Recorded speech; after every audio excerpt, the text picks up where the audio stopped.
What are the big challenges for South Africa and its president, Cyril Ramaphosa, as he begins a new term in office? Hello, I'm Lawson Naidoo, and this is The Heat.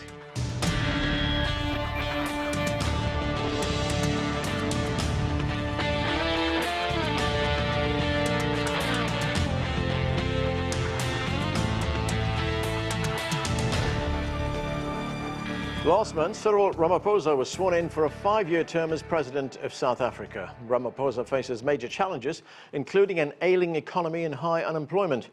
He is also dealing with controversial issues like land reform, crime and corruption. But he insists South Africa can prevail, and he says a new era has dawned for his country. I am humbled by the trust that you have bestowed upon me, and I'm also aware of the challenges our country faces, but I'm also alive to the fact that our people are filled with hope for a better tomorrow. So, what can we expect from President Ramaphosa as he sets about dealing with all of these issues? We have a distinguished panel to discuss that. Joining me now from Johannesburg is Vuyolwethu Zungula. He is president of the African Transformation Movement. Joining us from London is Lawson Naidoo. He is executive director of the Council for the Advancement of the South African Constitution. And with me here in the studio is Abdullahi Boru Halakh. He is an African policy analyst. Welcome to all of you to the show. Vuyolwethu Zungula, let me start with you in Johannesburg. Well, President Ramaphosa has now been inaugurated. He will be making his State of the Nation speech to the country tomorrow. That's Thursday in South Africa. But let's start by listening to part of what he had to say at his recent inauguration. Let's listen to this. To achieve the South Africa we want will demand, fellow South Africans, an extraordinary feat of human endeavor. The road ahead will be difficult and hard. We will have to use our courage, our wisdom, and perseverance to achieve this South Africa of our dreams. So, Vuyolwethu, the South African president, they're talking of a new era for South Africa, that the country is now at a defining moment. The president and the ANC have a new mandate. How will they use it in South Africa? What are the South African people expecting from him? They want to get jobs. They want means of a living, because currently you find that many people are still living in poverty because there's no means for them to actually make a decent living. Therefore, without him actually addressing the key issue of unemployment, then the mandate is good as failed, because many people in the country, they want means of making a living. What are the first steps he should be taking? What kind of priorities would you be looking for? Look, there's a lot going wrong in the country, but at the top of the list, it is unemployment. Now, to address the issue of unemployment, he needs to drive the investment towards the small, medium enterprises, because for the past how many years you've seen that big businesses are the ones that are making it in the country. Small businesses, they do not have the right climate and the environment for them to survive. Basically, if he encourages the investment to go towards these small entities, because the small entities are the ones that produce a lot of employment. Therefore, they're the key drivers of employment in the country. Therefore, investment in that sector will actually assist in terms of creating more employment opportunities, particularly for young people. Lawson Naidoo, much of South Africa's economy, when we look at it, remains in white hands 25 years after the end of apartheid. In fact, the leader of the left-wing economic freedom fighters in South Africa, Julius Malema, he addressed this issue recently and said President Ramaphosa cannot abandon black South Africans and get too close to white capital. This is what Malema had to say. Let's listen to this. We're warning you, President. We have not elected the Ruperts yet. We have not elected the Oppenheimers. Listen to the collective wisdom of people you are elected with, not white monopoly capital. It will not be here to defend you. Once you listen to white monopoly capital, you must know that you are likely not to finish your term. And I just want to say that that reference there to the Ruperts and the Oppenheimers are references to two very wealthy white business families in South Africa. But Lawson, what do you make of that warning from Julius Malema? Does it carry any weight?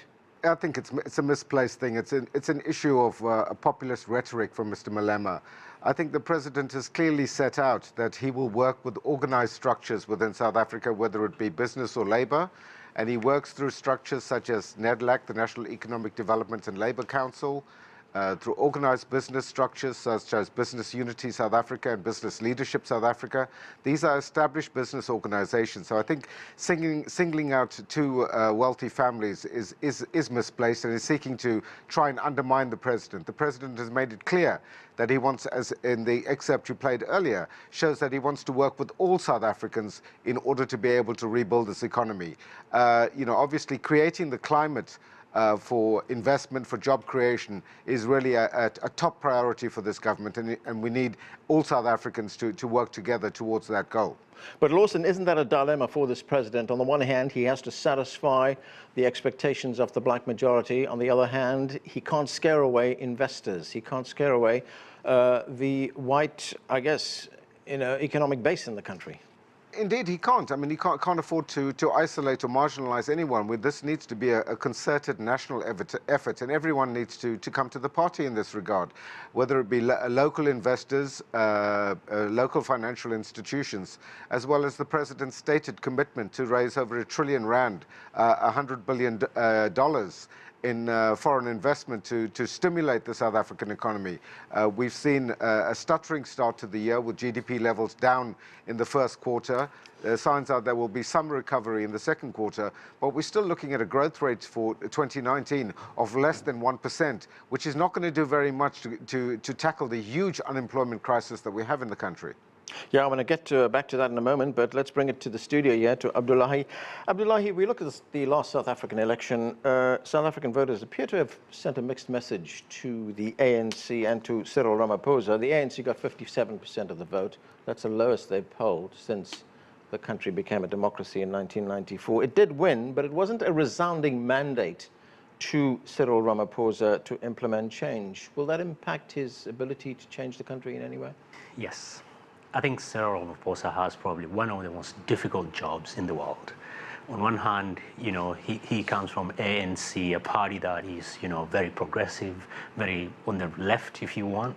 At the same time, the previous administration that, almost decimated everything that was, that the Mbeki and Mandela administration has done. So he comes at this from a completely difficult position. And South Africans have sent a signal.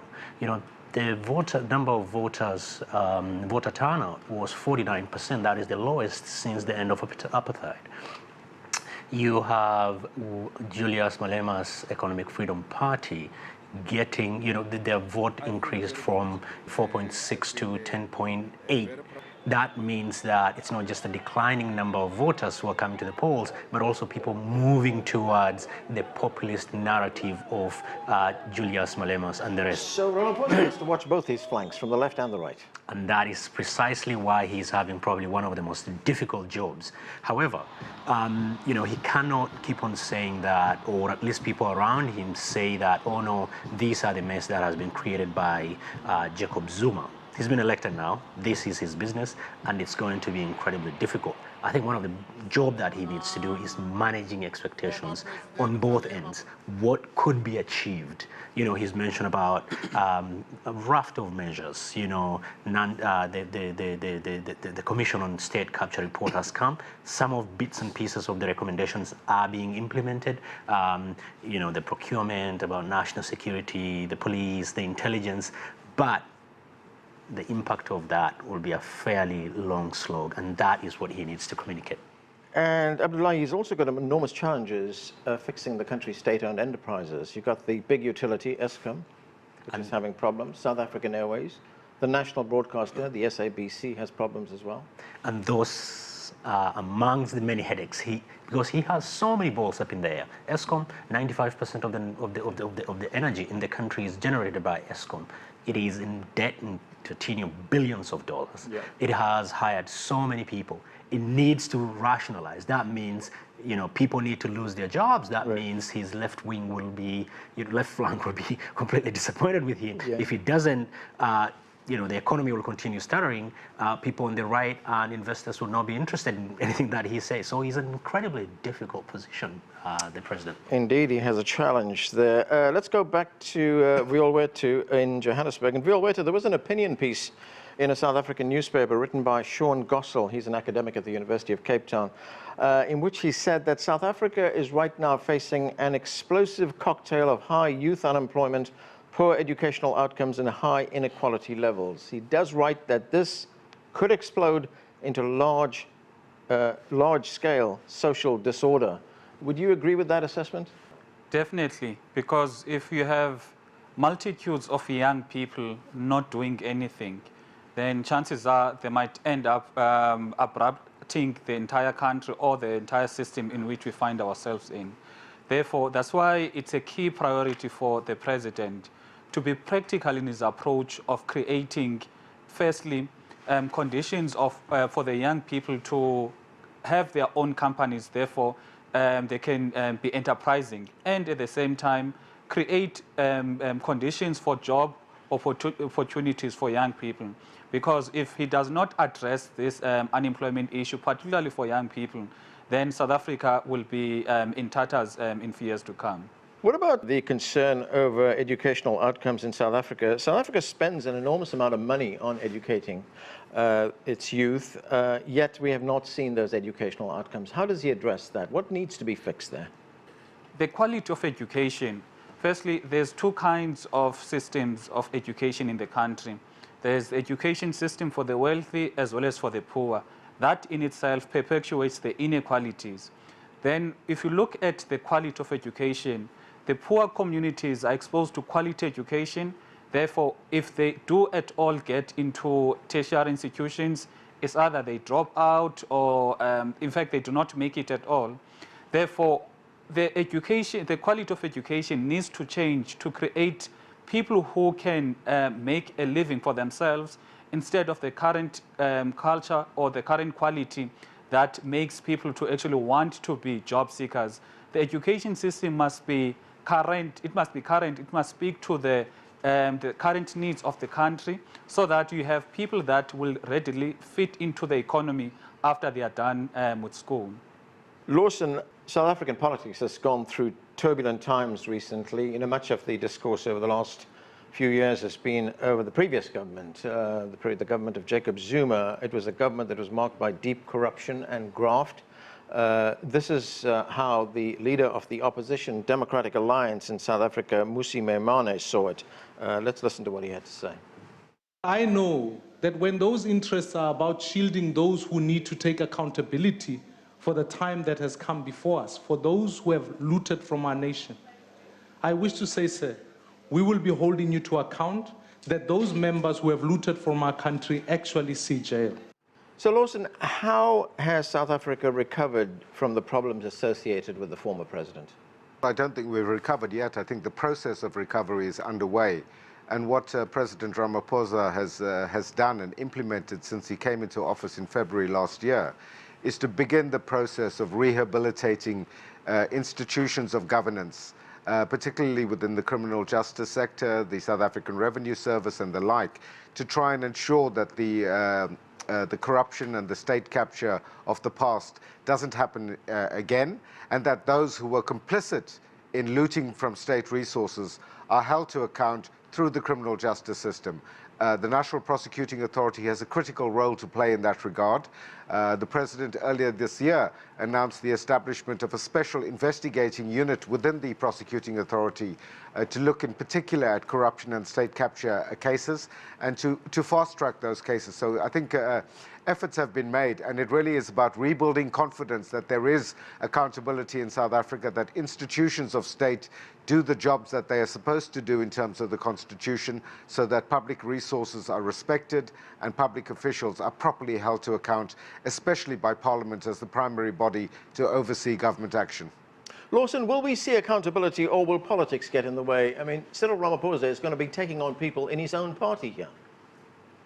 Well, I think the issue is that there's a political aspect to this where President Ramaphosa needs to deal with people within his own party, starting with the Secretary General of the ANC, Mr. Ace Magashule. And then on the other hand, there's the process of the criminal justice system, and that's out of the hands of the president. His responsibility was merely to appoint the new National Director of Public Prosecutions, which he did earlier this year. We now have a very capable woman leading the prosecuting authority, and she must be left to get on to do her job without any political interference, not from Mr. Ramaphosa, nor from anyone else. And I think he has done the right thing in creating the climate and committing his government to saying that they will support the efforts of the prosecuting authority by making adequate resources for them to be able to execute their mandate properly. Okay, we need to take a quick break right now. Stay with us. You're watching The Heat.